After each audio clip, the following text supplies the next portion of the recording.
Versatile Mage. Chapter 216 Southeast Asian. Mo Fan had his eyes fixated on a couple of people in formal wear. It was clear that these people were emitting a magic aura. Their faces were cautious as they watched Mo Fan. Among them, a relatively young man with a strong nose took a short step forward and said, "Magician, don't meddle. This girl was disrespectful towards our king, was disrespectful toward our young master. We don't plan on making it difficult for her, we only require her to apologize to our young master. Have you read too many wuxia novels, even talking about young masters? Isn't he just a wealthy second generation who has eaten his fill?" I Tutu immediately spat. Who are these people? Mo Fan carefully glanced at them and realized that although they did look Asian, the outlines of their eyes and faces were a bit different. They looked more like people from Southeast Asia. "I don't know," I Tutu said innocently. Mo Fan was speechless toward this girl. She dared to provoke them despite not knowing their background. "We are already very polite. Since we are unable to continue this in a good manner, then don't blame us," one of the men with a high nose said. After saying this, he began to emit an even stronger and fiercer magic aura. It carried a red heat as it spread into the surroundings in this cold weather. The other people were doing the same. They were all magicians who weren't weak, and they didn't seem to take the civilians on this street into account. "Little brother from the magic courts, we meet again. Hey, why are there magic activities?" Just when the opposite party was about to make a move, a middle-aged man greeted Mo Fan with a smile. Mo Fan turned around and realized it was the appraisal magician from the Magic Association, Guo Liu. "Ah, it's great appraiser Guo. You still remember me," Mo Fan said with a smile. He remembered that when he went to get his awakening, this great appraiser had been very cold toward him. So why was he being so warm now? Magic Court. The young man with a high nose immediately creased his eyebrows and glanced at the others. It seemed as though they were very scared of the magic courts. They didn't say anything else and instead turned around and left, not looking back or pursuing further. Mo Fan looked at the couple of strange Southeast Asian people and felt confused. Could it be that they came here illegally? Otherwise, why would they run away like rabbits when they heard magic courts? Did something happen? Guo Liu asked. "Oh, since you guys are familiar with each other, you can continue talking. I'll leave first." I Tutu's eyes flashed slyly. She ran away before finishing her words. Mo Fan was even more confused about the situation. However, he wasn't bothered enough to ask. He already had a lot of issues, so why would he care about that big milk rabbit's matters? "I'm not from the magic courts. The person who introduced me to you was my teacher," Mo Fan awkwardly explained. Oh, it's like that. Oh yeah, I saw your teacher, Tang Yu, a while ago. Her cultivation made even me, an old man, feel inferior," Guo Liu said with a sigh. "She's in Shanghai?" Mo Fan asked. "Yeah, she brought me along to assess a kind of jade. It was strange. I wonder why she was looking for a jade that attracts those from the snake clans. Carrying something like that around is relatively dangerous," Guo Liu said. Mo Fan remembered that Tang Yu had mentioned she was coming to Shanghai. He wondered why she hadn't contacted him. A while ago, Mo Fan had tried to reach her by phone, but it kept going to voicemail. During those times, she was on a mission.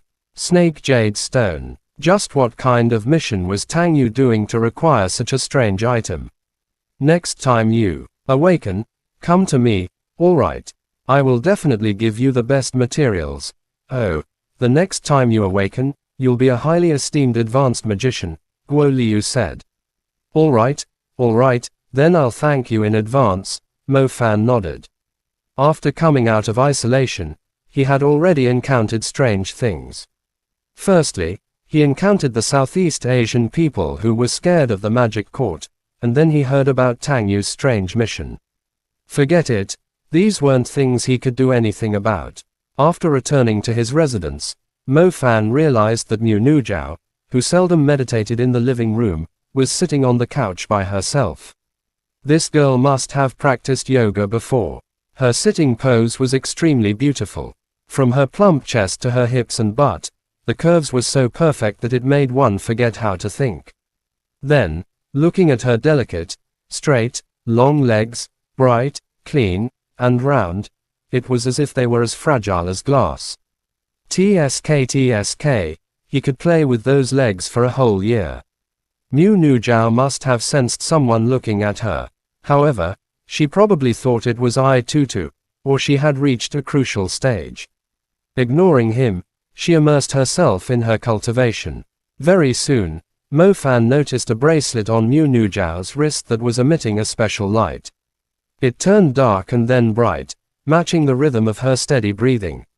A nebula magic tool. Mo Fan looked at her in surprise.